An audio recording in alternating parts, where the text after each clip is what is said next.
never thought I'd end up with a criminal record while my ex-husband lives his best life. 7 years of marriage destroyed because I lied and said he hit me to win our divorce. The truth? I was the abuser. I threw things, slapped him, and recorded his reactions, then edited the tapes to make him look guilty. I created false evidence, practiced my crying face in mirrors, and convinced everyone Harold was a monster. My plan worked perfectly until his lawyer revealed the security camera footage showing what really happened behind closed doors. Now I've lost everything: my home, my reputation, my career.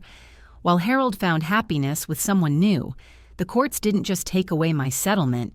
They gave me probation, community service, and a permanent criminal record that follows me everywhere. I moved across the country to start over, but I'm still stalking his social media, still bitter that he's thriving while I'm suffering. The saddest part? I still can't fully admit that I'm the villain in this story. Before we start the video, like this, and share your stories in the comments, if you have had something similar happen to you in the past, we would love to hear it. I never thought I'd be the one with a mugshot. But here I am with a criminal record while my ex-husband is living his best life. My name is Melanie. I'm 28, and I married Harold when I was 21 and he was 35. It wasn't supposed to end like this. Harold and I seemed perfect at first. He had this whole established life thing going. Nice condo, decent car, steady career in corporate, something or other that I never fully understood. I was just starting my medical billing job and still had roommates when we met at a mutual friend's barbecue. Harold seemed so put together compared to the guys my age who couldn't even remember to buy toilet paper. The first 2 years were honestly amazing. He took me on real vacations, not just weekend trips to someone's lake house, but actual resorts with those fancy drinks that come with little umbrellas. We moved into his condo and I felt like I'd skipped ahead in life. My friends were jealous, and I loved it. Then things started to shift. Harold got promoted, which should have been great, but suddenly he was working later and later. I'd be sitting at home scrolling through Instagram while he was networking or whatever at business dinners. I started getting this weird feeling like I was just a trophy wife, the young, pretty thing he came home to after impressing his coworkers.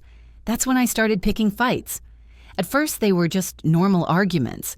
Why didn't he text me back? Why was he always working? Why couldn't we go out more often? But something inside me just snapped one night. He came home late again, all apologetic with takeout from my favorite place. And I just hurled the container against the wall. The look on Harold's face, I still remember it. Shocked, hurt. But he just quietly cleaned it up while I screamed at him. I knew he wouldn't hit back. Harold had this whole never lay hands on a woman thing from watching his dad treat his mom badly growing up. So I pushed and pushed. I'd smack his arm during arguments, throw the TV remote, slam doors in his face. One time, I actually slapped him when he told me I was acting childish. The worst part? I felt powerful when I did it. Around everyone else, I was sweet Melanie who married that nice older guy. My family loved Harold. Our friends thought we were couple goals. Nobody knew what happened behind closed doors, how I'd turn into this raging monster the second we were alone. I'd cry to my bestie Trisha about how Harold was emotionally unavailable and controlling with money, never mentioning how I'd maxed out our joint credit card or thrown his laptop on the floor. 7 years in, I could tell Harold was getting worn down. He started working even more, probably to avoid coming home. That's when I found statements from his meeting with a financial advisor. Harold had been moving some money around, opening new accounts. My first thought wasn't, maybe he's organizing our retirement. It was, this jerk is preparing to leave me and hide his money. I went straight to Trisha's place and just lost it. Trish is the one who first planted the idea. If he divorces you, he'll get everything since he had it all before you, she said. Unless you can prove he was abusive, then you'd get way more in the settlement and everyone would support you instead of him.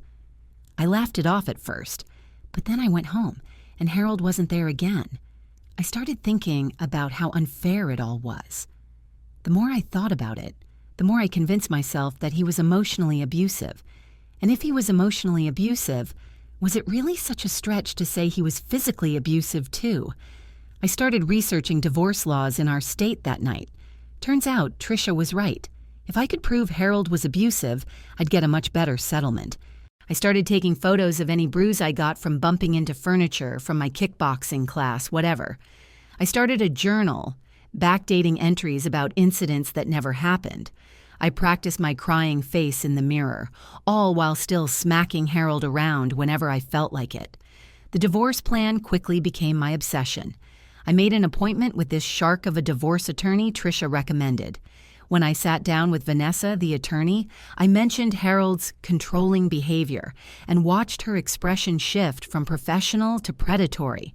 Georgia is an equitable distribution state, she explained. Without evidence of misconduct, you'd likely get some alimony since he earns more, but the split won't be as favorable since you've only been married 7 years and you work. I felt my stomach drop. 7 years with Harold and all I'd get was some alimony? But Vanessa continued, leaning forward. If there was evidence of domestic violence, the court tends to be much more sympathetic to the victim. She passed me her card with a domestic violence hotline number written on the back, just in case you need it. I didn't, but I took it anyway. That night, I started my plan in earnest. I opened a separate bank account and slowly began transferring small amounts from our joint savings. I'd intentionally pick fights with Harold, recording audio on my phone hidden in my pocket. Then I'd edit the recordings, cutting out my provocations and just keeping his frustrated responses. I researched domestic violence patterns online and started using those exact phrases in texts to friends. Walking on eggshells, cycle of abuse, love bombing. I even went as far as to splash water on my face before taking selfies, making it look like I'd been crying. When Harold would accidentally bump into me in our narrow hallway, I'd secretly mark the spot with my fingernails and then photograph the red marks later, making them look worse than they were. The most effective part of my plan was involving our families. I started with subtle comments to my parents about how controlling Harold had become. I'd call my mom in fake distress, saying things like, "I don't know if I should tell you this, but," before sharing some exaggerated version of a normal argument. I did the same with Harold's sister, who I'd always been close with. Meanwhile, I was still the one getting physical during our arguments. One night, I threw a coffee mug at Harold that shattered against the wall. Instead of apologizing, I screamed, "Look what you made me do!" He just stood there, this defeated look on his face, before quietly getting the broom. I started telling Tricia everything. The real everything, not the sanitized version I told others. She became my co-conspirator, coaching me on what to say to make Harold look worse. "You need to establish a pattern," she advised over wine one night. "Start telling people you're afraid of him. Act jumpy when he comes into a room. If you have bruises from the gym, don't explain them. Just let people wonder." I followed her advice perfectly. At a dinner party, I flinched when Harold reached for the salt next to me. Our friend Diane noticed, and I saw her exchange glances with her husband. The seed was planted. What I didn't know then was that Harold wasn't as clueless as I thought.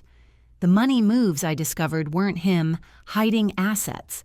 He'd actually been talking to a financial advisor about setting up a surprise second honeymoon fund for our upcoming anniversary. And after that night I threw the coffee mug, he'd started keeping his own records. Harold had installed a small camera in our living room bookshelf, capturing my outbursts and physical aggression, but I was too wrapped up in my plan to notice the warning signs. The day I filed for divorce was exhilarating. I wore my most conservative outfit, a navy pencil skirt and cream blouse that made me look like the perfect wounded wife, and met Vanessa at the courthouse. I brought my folder of evidence, including photos of bruises, my detailed journal of made-up incidents, and the edited audio recordings. "We'll file for an emergency protective order along with the divorce petition," Vanessa said.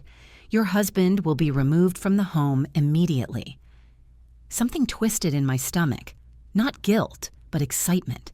The power was intoxicating. Within hours, officers served Harold with papers at his office, in front of his colleagues, his boss, everyone. The protective order meant he couldn't come home, couldn't contact me, couldn't come within 500 feet of me. He had to grab a hotel room with just the clothes on his back and whatever he had at the office. When Vanessa called to tell me it was done, I celebrated with Trisha over champagne. "To freedom," I toasted, clinking glasses in what used to be Harold's in my living room. The supportive messages started flooding in immediately. My mom called crying, saying she'd always sensed something was wrong. Harold's sister texted that she was heartbroken but stood with me. Friends I hadn't talked to in months reached out offering spare rooms, shoulders to cry on, and character witnesses. I played the role perfectly, the brave survivor finally escaping her abuser. I spoke in a slightly softer voice. I added a subtle flinch when someone moved too quickly. I mastered the art of the grateful, tearful smile when someone offered support. But there were cracks in my performance. When Harold's mother called, devastated and confused about the son she thought she knew, I struggled to maintain my story. This woman had welcomed me into her family, treated me like a daughter. The pain in her voice was real. Then there was the look on Harold's face the one time I saw him from across the courthouse parking lot after the initial hearing. Not anger, not even hurt anymore, just a calm, resolved expression that made my skin prickle. Vanessa was thrilled with how things were progressing. The judge had extended the protective order. Our divorce case was fast-tracked due to the abuse allegations. Vanessa was already talking settlements, mentioning numbers that made my eyes widen. Then came the first hiccup. Harold's attorney filed a comprehensive response denying all allegations and requesting full access to my phone records, emails, and text messages for discovery. "Standard procedure," Vanessa assured me. "Just a fishing expedition. They've got nothing." But that night, I frantically scrolled through my text history with Trisha. All those messages planning, strategizing, admitting what I was doing. I began deleting the most damning ones, but there were so many. 2 days later, Harold's attorney filed a motion including a flash drive with video evidence. My heart stopped when I read the filing. Video? What video? Vanessa called me into her office. Her tone had changed. "Melanie," she said slowly, "is there anything you haven't told me? Anything at all about your relationship with Harold?" I shook my head, maintaining my innocent facade. "No, nothing. He's just trying to scare me." "Well, his attorney has submitted home security footage that they claim shows you as the aggressor in your relationship. They're alleging that you fabricated the abuse claims." My mouth went dry. The bookshelf camera. It had to be. How long had it been there? How much had it seen? "They're bluffing," I said, but my voice wavered. Vanessa's eyes narrowed. "For your sake, I hope so. Because if they're not, we're looking at potential perjury charges, filing false reports, and misuse of the court's resources.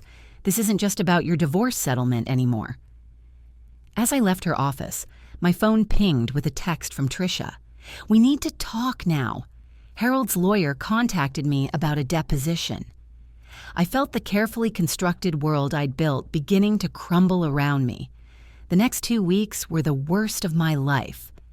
I met Trisha at a coffee shop far from our usual spots. She was already there when I arrived, nervously shredding a napkin. "What did you tell them?" I demanded before even sitting down. "Nothing yet," she whispered. "But Mel, they have our texts. All of them. Harold's lawyer sent screenshots." My stomach dropped. "How?" "I deleted them. They had some tech guy recover them from the cloud or something. I don't know." She looked around anxiously. "I can't perjure myself, Mel.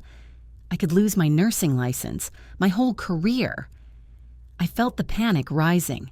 "So what? You're just going to throw me under the bus after you helped me plan everything?" "You were the one who actually did it," Trisha hissed. "I never thought you'd take it this far. I never thought you'd actually file false charges." I left her there, my supposed best friend, knowing she'd tell Harold's lawyers everything to save herself. On my drive home, Vanessa called. The judge wanted to review the video evidence privately before deciding on next steps. The next morning, a courier delivered a package to my door. Inside was a USB drive and a letter from Harold's attorney. Before we proceed further, my client wanted you to have the opportunity to review this evidence. We have much more. We suggest you reconsider your position immediately. With shaking hands, I plugged the drive into my laptop. The video started playing, dozens of clips from what must have been months of secret recording. There I was, screaming at Harold, throwing things, shoving him, slapping him when he tried to walk away. In one particularly damning clip, I could be heard clearly saying, "What are you going to do, hit me back? You know you can't." By that afternoon, Vanessa had called an emergency meeting with Harold's attorney. I sat across from Harold for the first time since this all began. He looked different somehow, stronger, less beaten down. "We're prepared to offer a deal," his attorney said crisply. "Mr. Wilson will not pursue criminal charges for domestic violence, false reporting, or attempted extortion if Ms. Wilson agrees to retract all abuse allegations immediately, issue a formal apology, agree to an equitable division of assets based on premarital contributions, and sign a non-disclosure agreement about the circumstances of the divorce." Vanessa looked at me. "This is extremely generous considering the evidence." I felt cornered. "What about alimony?" Harold's attorney actually laughed. "Alimony? Ms. Wilson, you're facing potential felony charges. You should be concerned about avoiding jail time, not securing alimony." I signed the agreement that afternoon, thinking the nightmare was finally over. I was wrong. 2 days later, I was called into my supervisor's office at the medical billing company. Someone had sent them the videos. They couldn't have an employee who had filed false domestic violence claims and committed perjury handling sensitive patient information. I was terminated immediately. Then it got worse. The prosecutor's office contacted me directly. Despite Harold's agreement not to press charges, they were moving forward with a criminal investigation based on the evidence that had now become part of the public record. The state was charging me with filing a false report, perjury, and misuse of emergency protective orders. Tricia wasn't answering my calls. My parents, who had seen the videos Harold's mother reluctantly showed them, were taking some time to process everything. Friends who had rallied around me were now silent or openly hostile. I had to hire a criminal defense attorney I couldn't afford. My new lawyer was blunt. "The evidence is overwhelming. You lied to the court, fabricated abuse claims, and there's a documented pattern of you being the abusive partner. Our best option is to negotiate a plea deal." The legal system I'd tried to manipulate came down on me with full force. My criminal case dragged on for months. I moved out of what had been our home into a tiny studio apartment I could barely afford. No one would hire me once they ran a background check and saw the pending charges. My defense attorney managed to negotiate a plea deal that kept me out of jail, but the terms were harsh. 2 years of probation, 200 hours of community service, mandatory anger management therapy, and a permanent criminal record. I'd also have to pay $15,000 in restitution for the costs incurred by the false claims. The judge at my sentencing was a stern older woman who had no sympathy for me. "Ms. Wilson," she said, looking down from the bench, "your actions show a disturbing level of calculation and disregard for the truth. You have not only abused your husband and the legal system, but you have damaged the credibility of genuine domestic violence victims everywhere. Every false claim makes it harder for real victims to be believed." The divorce was finalized during this same period. Instead of the favorable settlement I dreamed of, I walked away with basically nothing. The judge awarded Harold the condo, his retirement funds, and most of our joint assets due to his premarital contributions. I got my car, which still had payments, my personal belongings, and my own retirement account. Oh, and all my legal debts. The community service was particularly humiliating. I was assigned to a local women's shelter. a cruel irony that wasn't lost on me. The director clearly knew why I was there and watched me like a hawk. The real domestic violence survivors who came through those doors made me uncomfortable. Their fear was genuine, their bruises real, their trauma palpable. The mandatory therapy sessions were even worse. My therapist, Dr. Chen, wouldn't accept any of my excuses or deflections. "You're still not taking responsibility for your actions," she noted during our third session after I'd spent 30 minutes explaining how everyone else had contributed to my situation. "What do you want me to say?" I snapped. "That I'm a terrible person. Fine, I'm terrible." "Self-flagellation isn't accountability either," she replied calmly. "It's just another way to avoid looking at the real issues." I hated her for being right. The worst part was the total isolation. My parents eventually started speaking to me again, but it was strained. My mom would sigh and say things like, "Where did we go wrong with you, Melanie?" Friends had taken sides, and most weren't on mine. Tricia had moved to another city, allegedly for a job opportunity, but I knew she was running from the fallout of my case. I tried dating again after about 6 months, but it was a disaster. Anyone I met online would eventually Google me, and my case had made enough local news that it was easy to find. One guy actually confronted me on our second date, saying his sister had been in an abusive relationship and people like me made him sick. Meanwhile, Harold was thriving. Through mutual connections, I heard he'd received a promotion at work. His LinkedIn showed him smiling in company photos, looking happier and more confident than I'd seen him in years. The divorce hadn't hurt his reputation at all. If anything, surviving my false allegations had garnered him sympathy. What stung the most was seeing photos on social media of him with his new girlfriend about 8 months after our divorce. She was around his age, professionally successful, and obviously besotted with him. Their vacation pictures showed them hiking in Colorado, both looking healthy and radiant. I actually tried to message her once, creating a fake profile warning her about Harold's true nature, but she never responded, and the profile got suspended for suspicious activity. I later heard through the grapevine that Harold had told her everything about our marriage from the beginning. She knew my tactics and wasn't falling for them. By the 1-year anniversary of my plea deal, I was still struggling to put my life back together. The job market was closed to me. My credit was ruined, my reputation was destroyed, and I had no one to blame but myself, though I still tried to find others to blame. I joined an online forum for people dealing with the aftermath of divorce, carefully phrasing my situation to make myself sound like the victim. I described how the legal system had failed me, how my husband had used his resources to twist everything around, how I was struggling while he moved on easily. The supportive comments poured in at first, people sharing similar stories of feeling railroaded by ex-spouses with better lawyers. I soaked up the validation, finally feeling understood. Then came the message that changed everything. "I've been following your posts for a while," it began. At first I sympathized, but something felt off. So I did some digging. "Are you the Melanie Wilson from the Georgia case last year? The one who falsified domestic violence claims?" My heart raced. I immediately denied it, claiming mistaken identity. "I volunteer at a shelter for DV survivors," the message continued. "I've seen what real victims go through. If you are that Melanie, you need to understand the damage you've done. Not just to your ex-husband, but to every person who's ever been abused and feared not being believed." I blocked the user, but the damage was done. Within days, the forum moderators contacted me. Someone had sent them news articles about my case.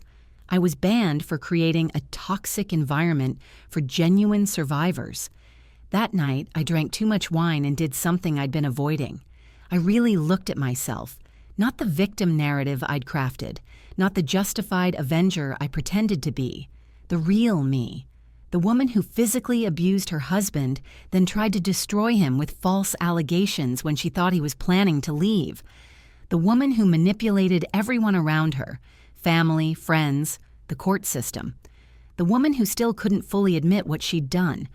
For just a moment, I felt the weight of genuine remorse. but it was quickly replaced by something more familiar: bitterness and self-pity. The next day, I started researching states with the best job markets for people with criminal records. I needed a fresh start where no one knew my story. Maybe in California or New York, I could reinvent myself, create a new narrative about my past, a sanitized version that put me in a better light. I didn't learn my lesson.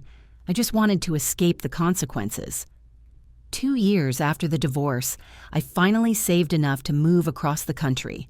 I practiced my new story during the long drive, how I'd been young and naive, married to an older man who took advantage of me, gone through a complicated divorce.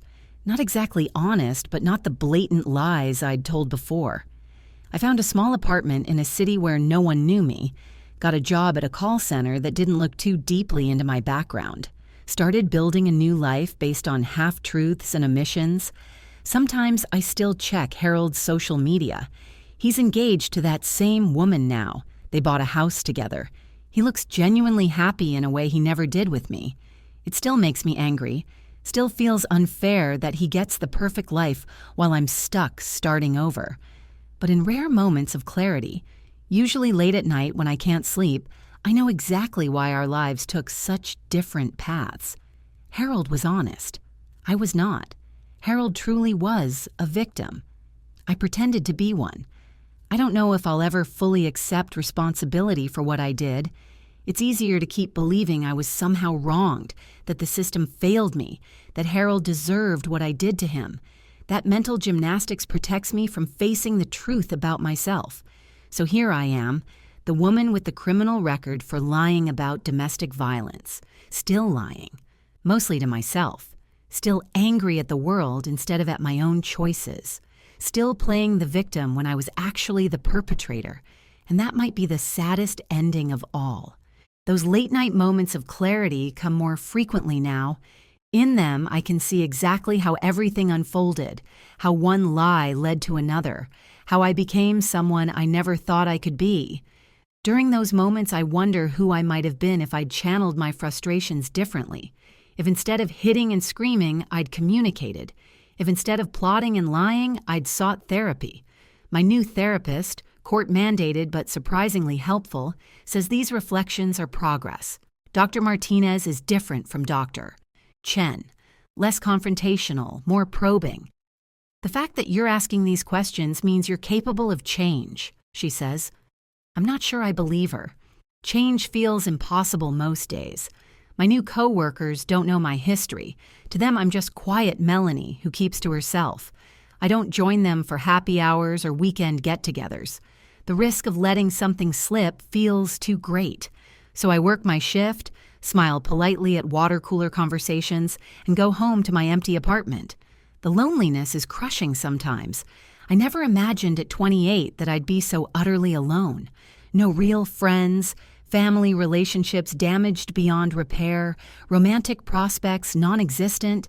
In my darkest moments, I wonder if this isolation is my real punishment, not the probation or the community service or even the criminal record, but this complete disconnection from everyone who once knew me. One Tuesday at work, a new girl started training next to me, Cassandra. She's friendly in a genuine way, asking questions about the job but also about me. Simple things like where I'm from and what brought me here. I give her my practiced answers, the sanitized version of my life. Georgia originally, came here after a bad divorce, needed a fresh start. True but misleading. Cassandra nods sympathetically. I get that. I moved here after my ex cleaned out our bank account and disappeared. Took me 2 years to rebuild my credit. There's something about her straightforward admission that catches me off guard. No victim narrative, no dramatic flair, just a simple statement of a painful truth. That must have been hard, I say. She shrugs. It was. Still is sometimes. But staying angry just keeps you tied to the past, you know? I think about Harold, about how I still check his social media, still burn with resentment at his happiness. I'm tied to him still, bound by the very anger I thought would free me. I'm not sure I know how to let go, I admit, surprising myself with the honesty. Cassandra smiles. Nobody does at first, it's a practice. For the first time in years, I feel a tiny crack in my armor. Not friendship exactly, but the possibility of it. The potential for a connection not built on lies. Dr. Martinez would call this an opportunity for authentic relating. I'm not sure I remember how to do that. But as Cassandra and I turn back to our training modules, I feel something unfamiliar stirring. Not hope exactly, but perhaps its distant cousin. A tiny voice whispering that maybe, just maybe, I don't have to be defined by the worst thing I've ever done. I don't deserve forgiveness. Not from Harold, not from the court system, not from the domestic violence survivors whose struggles I made more difficult, but perhaps I can work toward something else. Not redemption exactly, but reformation. A life where I'm not constantly running from my past or reinventing it, but acknowledging it and choosing differently going forward. It won't erase what I did. Nothing can. My actions will always be part of Harold's story, part of mine, part of the flawed legal system that both failed him initially and then finally served justice. But maybe acknowledging the truth, the real, ugly, uncomfortable truth, is the first step toward whatever comes next. 6 months into my new life, I made a mistake. I got too comfortable with Cassandra, my coworker who had become something close to a friend. After a few drinks at a quiet bar near our office, I told her too much. Not everything, but enough that her expression changed from sympathetic to guarded. "So you were the one who got physical with your ex, not the other way around?" she asked carefully. "It wasn't that simple," I said, immediately falling back on old habits. "Harold was emotionally manipulative. He worked late all the time, left me alone, controlled the money." Cassandra nodded slowly, but I could see her reassessing me, reshuffling everything I'd told her previously. "And the abuse allegations in the divorce?" I hesitated. I exaggerated some things. She didn't press further, but our budding friendship cooled after that night. She was still friendly at work, but the invitations to grab drinks or see a movie stopped. I was alone again. That's when I did something truly desperate. I searched for Harold's contact information, not to harass him or interfere with his life. I told myself I wanted to apologize. In my more honest moments, I recognized I was seeking absolution he had no obligation to give.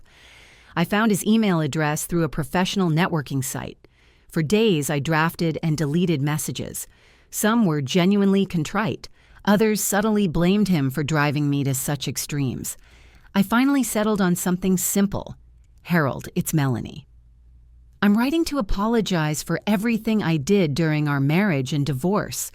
There's no excuse for how I treated you or the lies I told. I don't expect forgiveness, but I wanted you to know I recognize the harm I caused. I've moved across the country and have no intention of disrupting your life. I just needed to say this. I hope you're well." I sent it before I could change my mind, then immediately regretted it. What right did I have to barge back into his life, even virtually? My apology was selfish, another attempt to soothe my own conscience without consideration for how it might affect him. To my surprise, he responded 3 days later. "Melanie, thank you for your apology. I hope you're getting the help you need. Please don't contact me again. Harold." 8 words. No rage, no lengthy accusations, no desire to hurt me back, just acknowledgement and a firm boundary. It was more generous than I deserved. I stared at those 8 words for hours, searching for hidden meanings or hostility. There was none. Harold had moved on completely, while I remained mired in the past. After that email exchange, I committed more seriously to therapy. Dr. Martinez helped me see patterns I'd been blind to before, how I'd always had this explosive anger simmering beneath the surface, how I'd learned early to manipulate situations to my advantage, how I confused love with possession and control. "Your relationship with Harold wasn't the cause of your behavior," she explained during one particularly difficult session. "It was just where these tendencies played out most destructively." I thought about my childhood, my parents' volatile relationship, how I'd learned to weaponize emotions to get what I wanted. The behaviors I displayed with Harold didn't materialize from nowhere. They were strategies I'd been honing my entire life. My progress was slow and non-linear. Some days I felt genuinely remorseful, determined to become someone different. Other days I'd slip back into self-justification and blame. The difference was that now I could recognize when it was happening. The community service hours at the women's shelter ended, but I continued volunteering there. Not directly with clients, the director, Ms. Rodriguez, wisely kept me in administrative roles, but I answered phones, organized donations, and helped with fundraising events. Each interaction with a genuine survivor was a stark reminder of the damage false allegations cause. One afternoon, Ms. Rodriguez caught me alone in the supply room, organizing winter coat donations. "You know, when the court first assigned you here, I was furious," she said bluntly. "I thought it was a slap in the face to our clients." I nodded, not defensive. It was a fair reaction. "But I've watched you these past months. You've changed." I didn't know how to respond to that. Had I? "The system isn't perfect," she continued. "Sometimes it fails real victims. Sometimes it's manipulated by people who aren't victims at all. But it's all we have, so we have to keep working to make it better." "I made it worse," I admitted. "Yes, you did," she agreed, her honesty refreshing. "But now you're trying to make amends. That counts for something." That conversation stayed with me. The acknowledgement that I'd done real harm but could still contribute something positive felt like both a responsibility and an opportunity. Around the 18-month mark in my new city, I began dating again, cautiously this time, and with full awareness of my patterns. I met Ryan through a cooking class, neutral territory where we could interact without the pressure of traditional dating. He was divorced too, with a similar story of having to rebuild his life after a relationship breakdown. When things started getting serious between us, I knew I had to tell him about my past. We were making dinner at my apartment when I finally gathered the courage. I told him everything, not the sanitized version, not the victim narrative, but the full, uncomfortable truth. How I'd been physically abusive to Harold, how I'd fabricated allegations, how I'd manipulated the system and the people around me, how I was still working to understand why I'd done those things and ensure I never repeated those behaviors. I watched his face carefully as I spoke, preparing myself for disgust or judgment. Instead, I saw concern and thoughtfulness. "That's a lot to process," he said finally. "Thank you for being honest with me." "I understand if this changes things between us," I offered. "It doesn't change how I feel about the person I've come to know," Ryan replied. "But it does make me more aware that you're still healing from something significant. We should probably take things slowly." It wasn't blind acceptance or dismissal of what I'd done. It was measured, mature, and more than I had any right to expect. Our relationship progressed carefully after that. Ryan had his own history: financial irresponsibility that had contributed to his divorce, anger issues he'd addressed through therapy. We were two imperfect people trying to be better than our past mistakes. Around the 2-year anniversary of my move, I received notification that my probation was complete. My lawyer called with the news. "What happens now?" I asked. "You've fulfilled all court requirements," he explained. "This chapter is legally closed. The criminal record remains, but you can petition to have it sealed in another 3 years if you maintain a clean record." I felt a strange mix of relief and emptiness. For so long, my life had been defined by the consequences of what I'd done to Harold. Now that one major component of those consequences was lifting, I wasn't sure what would fill that space. Dr. Martinez suggested we use this milestone to reassess my therapy goals. "What do you want your life to look like moving forward?" she asked.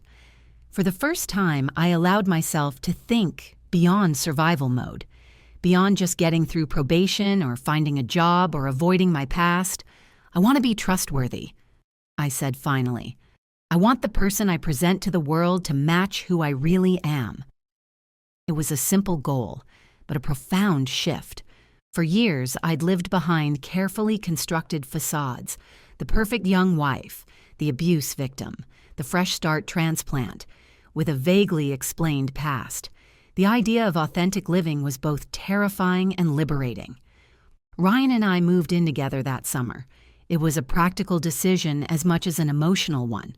Pooling resources made financial sense, but it was also a significant step for both of us. Trust didn't come easily to either of us after our respective pasts. My parents visited for the first time since everything happened.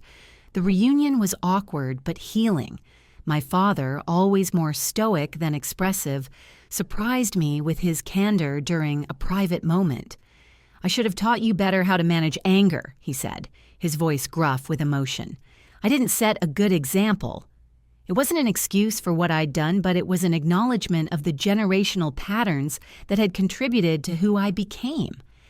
I hugged him for the first time in years. "I'm learning now," I told him. "We both are."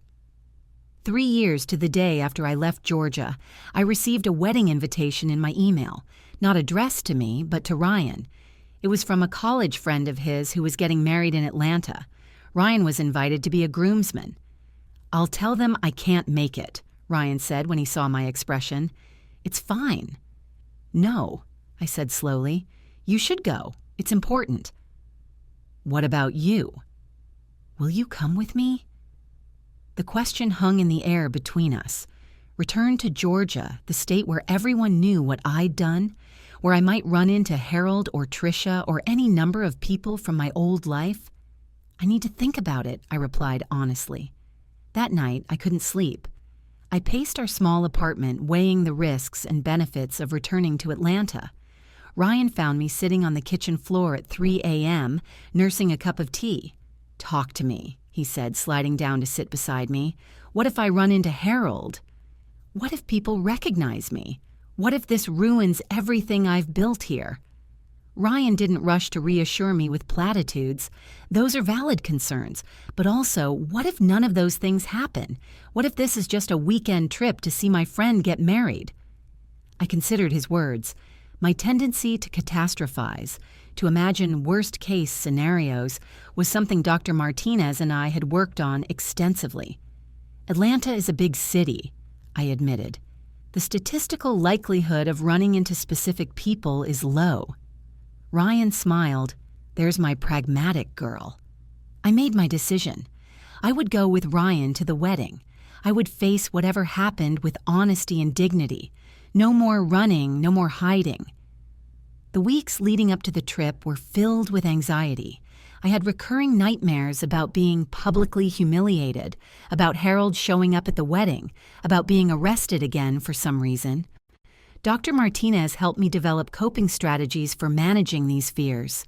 "Remember, anxiety is your body trying to protect you from perceived threats," she reminded me.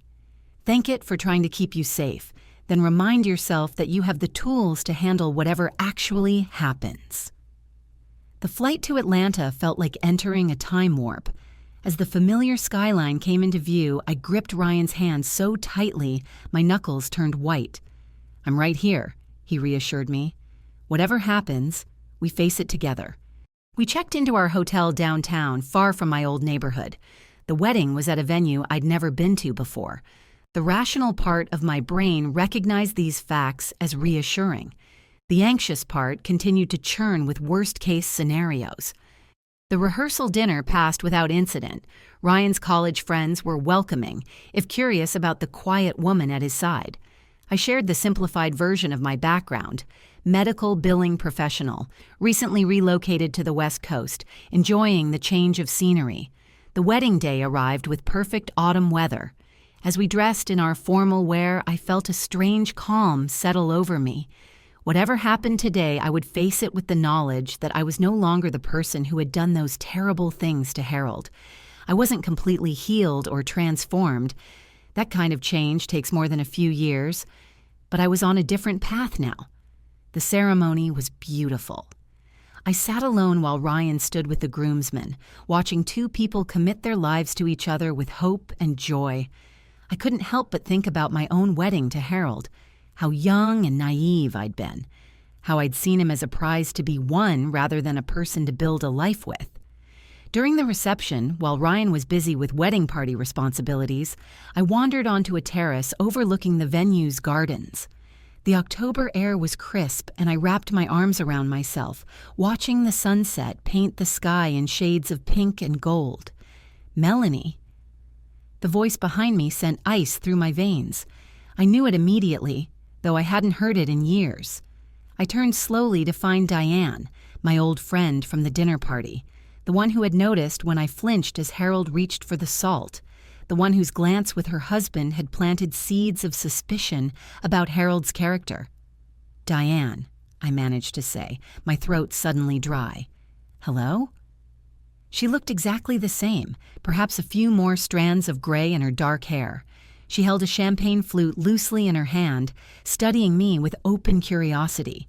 "I almost didn't recognize you," she said. "Your hair is different." I touched my now short bob self-consciously. Yes, I changed it a while ago.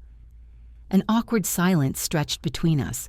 I braced myself for recriminations, for the cold shoulder, for her to announce to everyone within earshot who I was and what I'd done. Instead, she asked, "How are you doing?" The simple question, asked with what seemed like genuine interest, caught me off guard. "I'm okay, better than I was, working on things." She nodded, taking a sip of her champagne. "Harold got married last year. Did you know?" "Yes," I admitted. "I saw on social media." "She's good for him. They're expecting a baby in the spring." The news hit me with unexpected force. Harold would be a father. He was building the family we had never seriously discussed having. For a moment, I felt the old jealousy rise up. Why does he get everything while I'm still struggling? But I pushed it down. "I'm glad," I said, and meant it. "He deserves happiness." Diane studied me for a long moment. "You know, when everything came out about what really happened between you two, I was angry at myself. I saw what I wanted to see that night at our dinner party. I interpreted your behavior in a way that confirmed what you'd been hinting at for months." I swallowed hard. "It wasn't your fault. I was very deliberate in how I set things up." "Maybe, but I should have questioned more, looked deeper." She sighed. It made me think about how easily we can believe the worst about people, even people we've known for years. I didn't know what to say to that. I had counted on exactly that human tendency when constructing my lies about Harold. "I heard you moved out west," Diane continued. "Started over." "Yes, Washington State. I work at a call center now. It's not medical billing, but it's a job." "Are you here with someone?" she asked, glancing back toward the reception. "My boyfriend Ryan. He's a groomsman." She nodded, seeming to approve. "Good, that's good." Another silence fell between us, but less awkward this time. Just two people who shared a complicated past, standing on a terrace as day turned to evening. "I should get back," Diane finally said. "My husband will wonder where I've gone." I nodded. "It was unexpected to see you, Diane." She turned to go, then paused.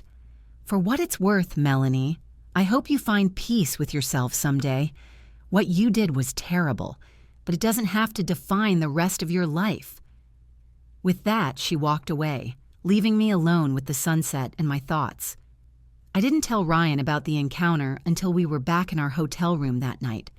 He listened carefully as I described the conversation. "How do you feel about it?" he asked when I finished. "Strangely okay," I replied, surprising myself with the answer. It was uncomfortable, but not devastating. She was civil, even kind in a way. And the news about Harold and the baby? I considered the question. I'm not going to pretend it didn't sting a little, but mostly I feel, I don't know, like things turned out the way they were supposed to. He's where he should be, and I'm where I need to be. Ryan pulled me into a hug. "I'm proud of you, you know that? Coming back here, facing this. It took courage." The rest of our trip passed without further encounters from my past life. We toured some Atlanta landmarks, ate at new restaurants that had opened since I'd left, and enjoyed the simple pleasure of being tourists in a city that held such complicated memories for me. On our last day, I asked Ryan to drive me past my old neighborhood. Not to stop or visit anyone, just to see it once more before we left. He agreed, though with clear concern about what it might trigger for me. As we drove slowly past the condo building where Harold and I had lived, I felt an unexpected sense of distance from the person I had been there. The building looked smaller somehow, less impressive. The trees lining the street had grown, changing the character of the neighborhood subtly. "That was home," I said quietly. "And now?" Ryan asked. I reached for his hand across the console. "Now home is with you, wherever that may be." As the plane lifted off from Atlanta that evening, I didn't feel the sense of escape I'd expected. Instead, I felt something closer to closure. Not complete healing, that journey would continue for years to come, but a significant milestone along the way. I still check Harold's social media occasionally, not with the obsessive frequency of before, but every few months, driven by a curiosity that's more reflective than bitter. I've seen pictures of him with his pregnant wife, his face glowing with a joy I never saw during our marriage. I've seen the nursery they prepared, painted in gentle yellows and greens. Most recently, I saw their first family photo, Harold, his wife, and a tiny bundle in a hospital blanket. I no longer feel rage when I see these images. Sometimes there's a wistful sadness for what might have been if I'd been a different person. But mostly, there's a quiet acknowledgement that this is the way things should be. Harold has his life. I'm building mine. The damage I caused can never be undone, but perhaps it can be outlived. Dr. Martinez says that true healing isn't about forgetting the past or erasing it, but about integrating it into who we are becoming. The woman who lied and said, "He hit me to win a divorce," is still part of me.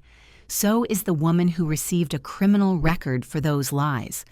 But they're no longer the only parts, or even the defining parts. I don't know if I'll ever fully accept responsibility for what I did. Some days are better than others, but I'm trying. And perhaps that trying is the most honest thing I've done in years.